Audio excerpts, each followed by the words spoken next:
Next up, we'll bring Pat Kelsey on from Louisville. I see he's on bright and early, so appreciate it. Good morning. Good morning. If you got a question for Pat, go ahead and use the raise hand tool. If you need access to record the call, just send me a note in the chat window. Pat, your first question will come from Russ Brown. Unmuted. Hi, Pat. Hi, Russ. You've got more road wins than anybody in the ACC except Duke, and you're tied with them. Two things. Why do you think your team has played so well on the road? Probably a lot to do with the experience. And what do you stress to the players when you go on the road? Yeah, I think the veteran nature of our team and our experience has a lot to do with that all the way down our roster. Our guys have been in really, really tough environments and winning programs. So that helps. I don't know. I mean, I don't think I could put my finger on just one thing. We do stress what we call road excellence, which is just from the very moment you begin to pack your bags, you have an excellence mindset. We tell them when you pack your bags, don't put one pair, put two pairs of defense in your bag because that travels. And then it's just about, the process about how we go about the travel there, whether and then once we get there, it's the quality of our film sessions, the quality of our walkthroughs, the quality of our shoot arounds. We're very regimented in what we do, that are the way we travel, and our processes are very consistent. So I don't know if that leads to success, but that's how we go about our business. Matt McGavage, go ahead.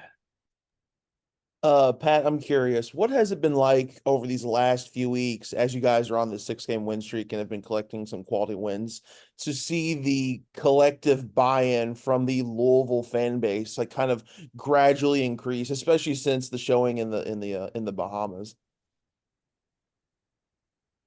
Yeah, I mean, that's really cool. And it's awesome to feel, that momentum. You feel the excitement around the city and within our fan base, the energy in our building. You can definitely feel it. I'm not saying we're numb to that and we don't pay attention to that. It's awesome. It's what we set out to do from the very beginning, to inject energy back into the city, into the program. And it seems to be doing that. And we're very happy for that and very proud of that. But within this building and within our just process of what we call the next thing, that's the most important thing in the history of our program. That's the next thing we do. And that'll be the weightlifting session that starts in about 27 minutes. And I'll be upset if that's not the best lift ever in the history of basketball at Louisville. And then we'll start, our practice a couple hours after that. We'll watch film today, and we'll give our undivided attention to a very, very talented and dangerous Syracuse game today. That's just all we harp on, is elite in the process, and the results will take care of themselves. And that's kind of been coming to fruition because our guys haven't been caught up in a win streak or what happened yesterday or what happened the last week. It's about the next thing. That doesn't guarantee elite results. That doesn't guarantee that we're going to win tomorrow. But that's just how we go about our stuff. We'll go next to Ian Nicholas. Go ahead, Ian. Hi, Coach. Safe travels to Syracuse today. Thank you. I know you've been a head coach for over 10 years now, and this is your third different stop, but halfway through your first season at Louisville, have you learned anything about yourself as a head coach or taken a different approach to anything this year compared to that at Charleston or Winthrop? Man, how long you got? Because I could talk about 7 billion things that I learned. I'm the first to point out, even to our players, that I sure as heck don't have all the answers, and I'm always looking for opportunities to grow and to learn. Every single game that we play, every single practice, I try to do my best to be a sponge and willing to listen to new ideas and to adjust. So I don't even know where to start.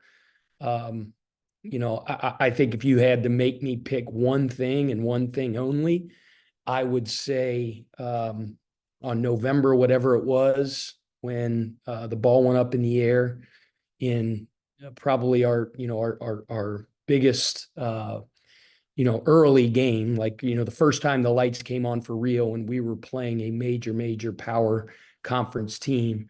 And the Tennessee Volunteers, coached by Rick Barnes, absolutely figuratively and literally punched us in the mouth.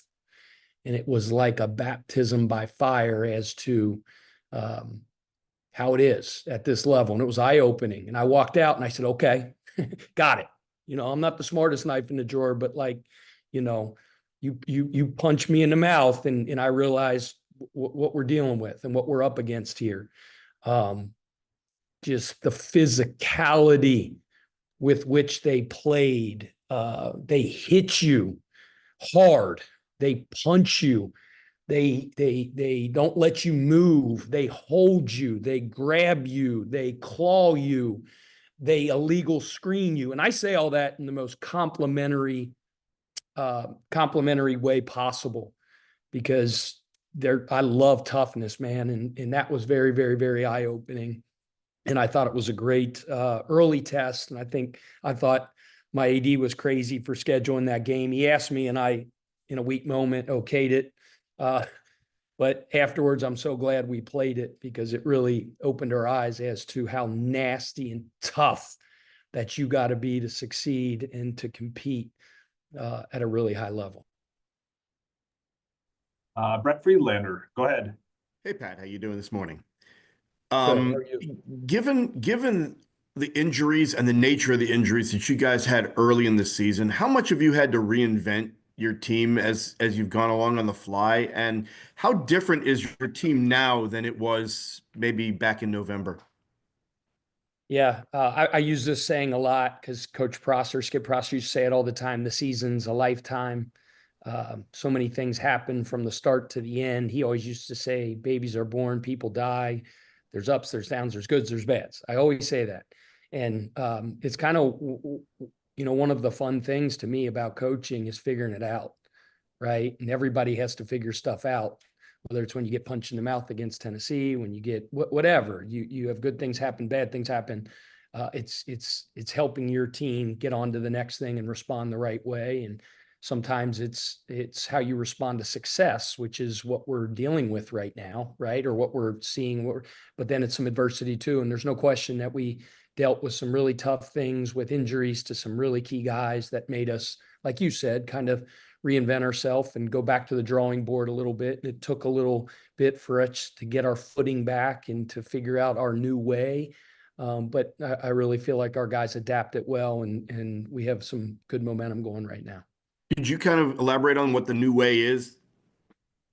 Well, I mean, our rotation got shorter, got very short for a while until we got Kadir back, which forced us to, not play different, because we always play very fast and we value transition and we tilt the floor and we want to play on the attack. But we got a lot of guys that are playing really high minutes. So we had to pick and choose our spots on certain things, whether it's picking up full court pressure, defensive wise, probably don't do that as much anymore. And then just some adjustments and things like that to lineups and defensive stuff, just without a Cason Pryor, who's one of the more dominant players defensively, I think, in college basketball. So we had to make some pick and roll adjustments, some rebounding adjustments, some transition defense adjustments, just to name a few. Very good. Thank you very much, and best of luck this week. Thank you. We can squeeze one last question in from David Teal. Pat, it's striking going down your roster how many guys you brought in who have not only played in the NCAA tournament, but advanced in the NCAA tournament. How intentional was that to get guys from winning programs? Well, that was definitely a consideration, because we value winning and value winners. And many times if you come from winning programs, there's a reason, because those programs had winning players. That's just a big thing for us in this new age, in the transfer portal era. because it's very important to be able to mesh your team quickly and build chemistry quickly and build camaraderie and those type of things. And I think, everybody has a little bit of different pixie dust and secret sauce, the way they go about their deal and their process in forming that bond. But it's so much easier, and you're way, way, way far down the road when you take into account things like, character and team first mentality, we, not me, guys that are unselfish, that give of themselves for the good of the team, that buy into what we call our 25 strong culture, and power of the unit, which is a very, very big slogan and saying to us. And it's not just something that's on a wall that doesn't mean anything. It means everything. It means love. It means loving your teammate. And, winning is part of that. And it's definitely something that we took into consideration. All these guys come from programs that, one, they were very, very well coached. They come from programs with really good coaching all the way down the line. And that really helped. Pat, thank you. Appreciate the time. Okay. Thank you.